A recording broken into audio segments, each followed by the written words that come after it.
I wasn't invited to my sister's baby shower.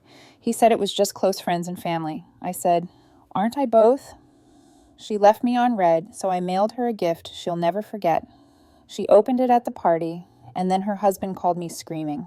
I found out I wasn't invited to my sister's baby shower from a mutual friend who assumed I'd be there. She said something like, "It's going to be super small, just close friends and family," while casually sipping her iced vanilla latte like she hadn't just dropped a grenade in my lap. I just smiled and nodded like it didn't sting.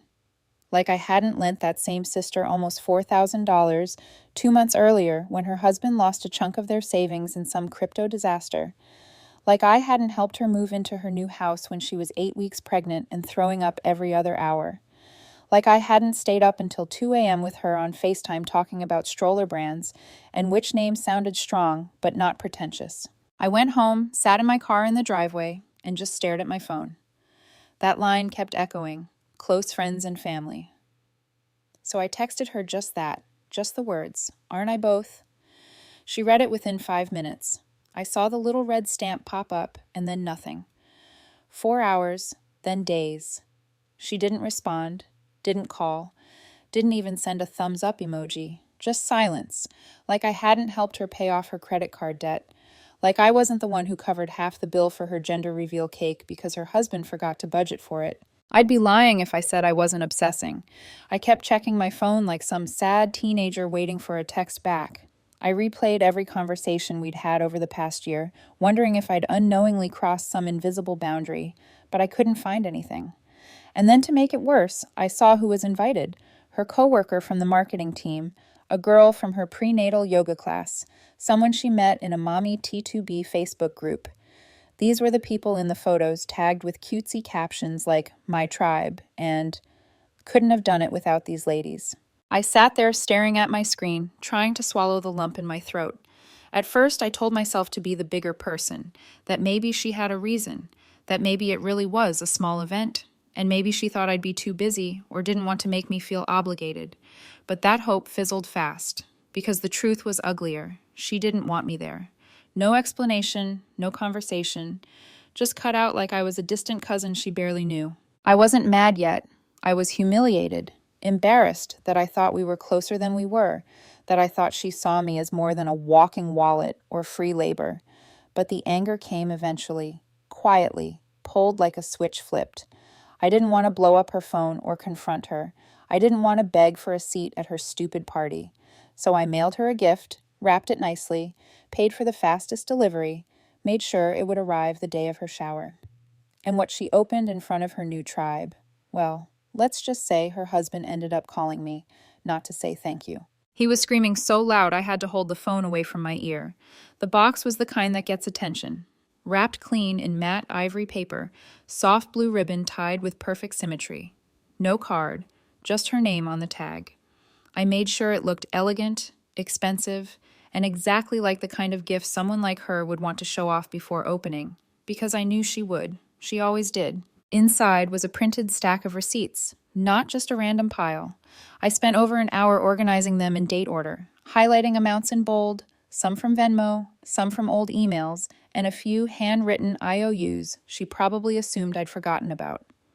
At the top, I wrote in black ink, "From your close friend and family." Then I listed every dollar, $3,700, for the credit card payoff when she was freaking out about her credit score tanking. $200 emergency transfer when her husband's car needed a new transmission and they were maxed out. $580 for the Denver flight she couldn't afford for our cousin's wedding. $95 for her Amazon registry items that mysteriously disappeared without any thanks. And then the kicker, $250 for the deposit on the baby shower venue, the one I paid in advance because she said, "Don't worry, I'll pay you back before the date." Guess she forgot, or didn't care, or never intended to. Underneath the receipts was a gift card. Target, $50. Nothing fancy, just enough to look like a real baby shower gift if anyone was watching. Then one more thing, a note. It was short. No anger, no swearing, no guilt trip. Just one sentence. "This isn't a request for repayment. Just a reminder that I've already given enough." I mailed it overnight. It arrived the morning of her party, I didn't text to confirm. I just waited. She didn't text me that day, not a word. But around 6:15 p.m., I got the call. Unknown number, voicemail. It was her husband. He wasn't yelling, he was screaming. Said I'd humiliated his wife in front of her friends, that I had no right to drag financial drama into a baby celebration, that I blindsided them. He said I'd made her cry in front of everyone, that someone's mother asked if they were in financial trouble. He told me to grow up, said I was selfish, said I had just destroyed my relationship with my niece before she was even born. I didn't respond. I just replayed the voicemail once, then saved it. I expected the guilt to hit, maybe even regret, but it didn't. What hit instead was clarity. I'd let her become this person in my life who could take and take without ever having to say thank you. I'd made it easy. I'd been so afraid of looking petty that I let myself be taken advantage of for years. And the one time I set a boundary, even gently, they acted like I'd lit the house on fire. The silence afterward was even louder than the screaming. She didn't reach out, not even to ask why, but I think deep down she already knew, and if she didn't, she was about to find out. A week passed. Still no word from her, not even a passive-aggressive post or some cryptic quote in her stories, which frankly was out of character. Usually, she couldn't resist making herself the victim of some vague emotional betrayal. I figured she was embarrassed. Or maybe she was hoping if she stayed quiet long enough, it would all just blow over. That had always been her pattern. Ignore the mess until someone else cleaned it up. And for most of our lives, that someone had been me. But I was done playing the cleaner. I didn't tell anyone about the gift at first, not even my closest friend, Jenna, but then I got a call from our cousin Rachel, who said she'd heard something happened at the baby shower and wanted to know what was going on. I told her the truth, not in a dramatic way, just plain facts. What she owed, what I sent, what her husband said. Rachel didn't even pretend to be shocked. She just sighed and said, "Honestly, I've seen how she treats you. I always wondered why you kept showing up for her." That stuck with me, so I started making a list, not a list of money, a list of moments, all the times I dropped everything for her. The emergency calls at 1:00 a.m., the rent she was short on the first year of her marriage, the time I canceled my anniversary trip to help her when she thought she was having a miscarriage, which turned out to be nothing. I'd even helped her write her college transfer essay when she said she was too anxious to do it herself. I realized I'd been keeping track of these things without even meaning to, and it hit me. She had trained me to think that love meant sacrifice and that family meant never saying no. She used that word, family, like a free pass to take whatever she needed and give nothing back. It wasn't about the baby shower. Not really. That was just the latest symptom. And still, through all of it, I kept hoping maybe she'd reach out, maybe say she messed up, that she'd been overwhelmed, or thought I was too busy, or even just say the words I hadn't heard from her in over a year. "I'm sorry." Instead, her silence was the answer. But I wasn't just going to let this sit in my chest and rot. So I started to shift things quietly. She and her husband were still on our shared family phone plan, the one I paid for. I removed them. I had automatic payments set up for one of her utilities from when she first moved into her house, and the bills were in my name. Canceled. The emergency fund she'd been borrowing from for over a year, gone. No announcements, no drama, just off. It was time she figured out what life looked like without a safety net made of me. And yet, even with everything falling away, she still didn't call, didn't text, nothing. The worst part, I think she was waiting for me to apologize. 3 weeks after the baby shower, I got a letter in the mail, an actual physical letter. No return address, but the handwriting was familiar, her husband's. I almost didn't open it. I stood over the trash can with it for a full minute, but curiosity won. Inside was a single sheet of paper, typed. It wasn't an apology. It was a list. He had itemized every kind gesture they'd supposedly done for me over the years, letting me stay at their place during a snowstorm when my power went out, buying me lunch once after a job interview, letting me borrow her favorite necklace for a wedding. At the bottom was a sentence that read, "You've been keeping tabs for years. Just wanted to show you we could do the same. Maybe now we can call it even and move on." I sat down and just stared at it. I wasn't even angry. It was sad. Pathetic, like he truly believed buying me a sandwich once somehow canceled out thousands of dollars, years of emotional labor, and being completely erased from my own sister's life event. I didn't respond. But what I didn't expect came 3 days later. I got a call from my boss's assistant, confused, polite, but definitely uncomfortable. She said my sister had called my office directly, said it was about a family emergency, and she had to speak to me right away. It wasn't an emergency. She had found out I canceled the utility payment. Apparently, they'd missed 2 months, never noticed, and suddenly got a disconnect notice.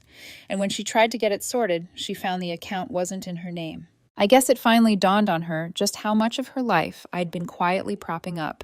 Instead of calling me, she tried to go through my job. I couldn't believe it. But here's the unexpected part.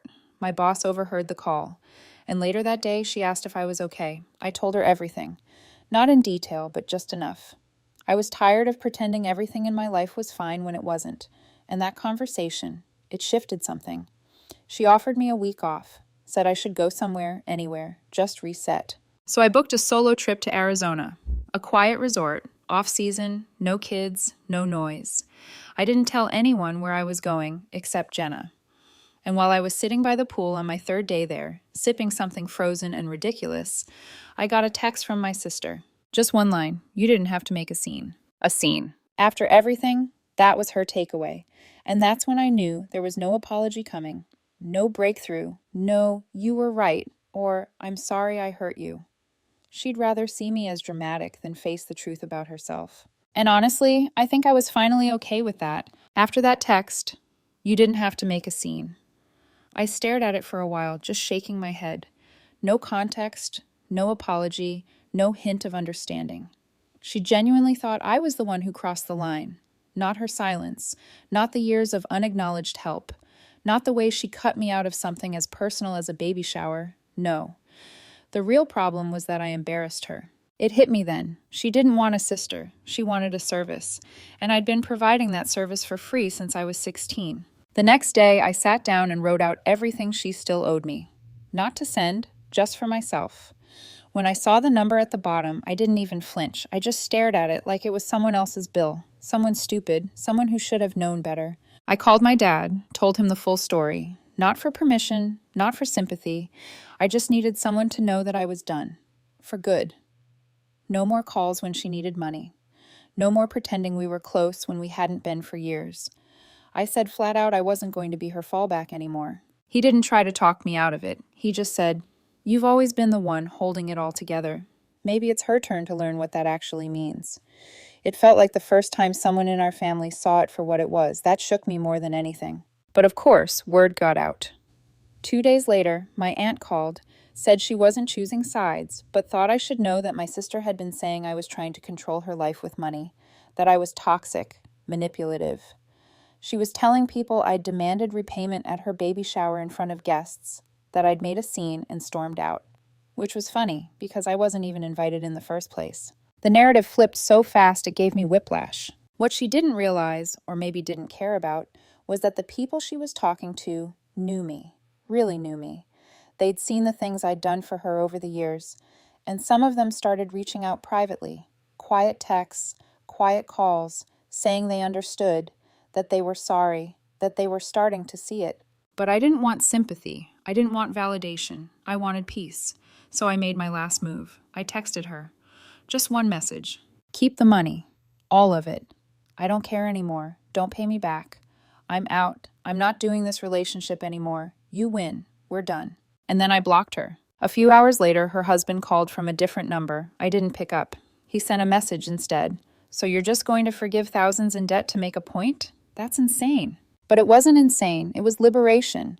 I wasn't giving them a gift. I was taking something back. My time, my energy, my boundaries. They could tell whatever story they wanted. They could play victim until the end of time. But I knew the truth. And the people who mattered, they were starting to know it too. She thought forgiveness was weakness. But what she never understood was that forgiving her completely, fully, with no expectation of repayment, was the strongest thing I'd ever done. And I wasn't done yet. The silence that followed wasn't loud or dramatic or stormy. It was empty, dead quiet.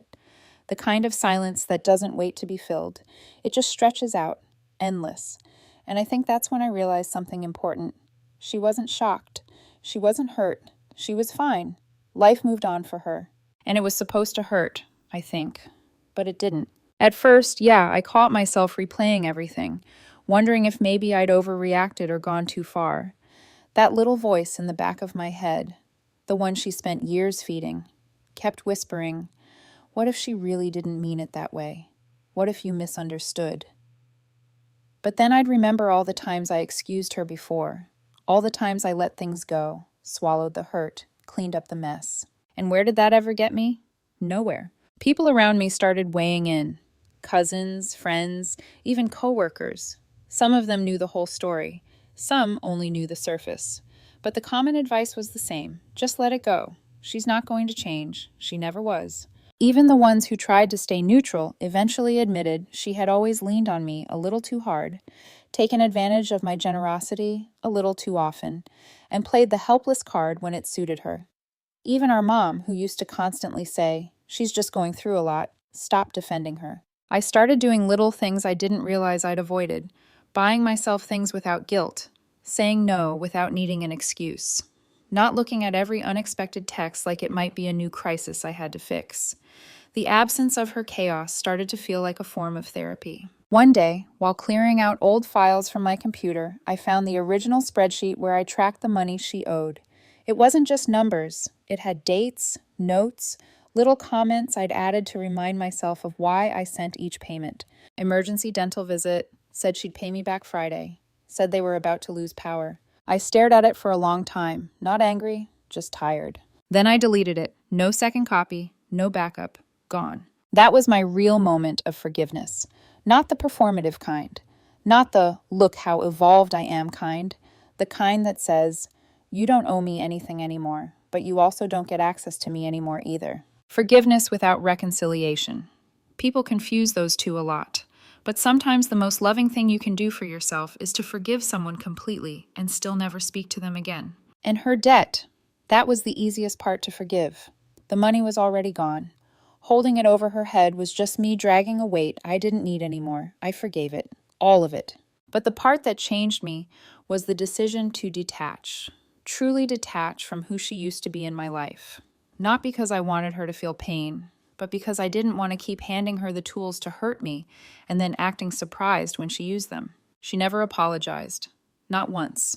He never even tried. And in a strange way, that made it easier. There was no gray area left to dance around. Just facts. She made her choices, and I finally made mine. I used to think family meant sacrifice, but now I think it means boundaries. I still have love for her, somewhere, but it's love that doesn't require proximity, doesn't require me to be her safety net, doesn't require me to set myself on fire just so she can feel warm. I gave her everything, and in the end, the only thing she refused to give back was accountability. So I walked away, quietly, completely. And for the first time in a very long time, I wasn't angry. I wasn't sad.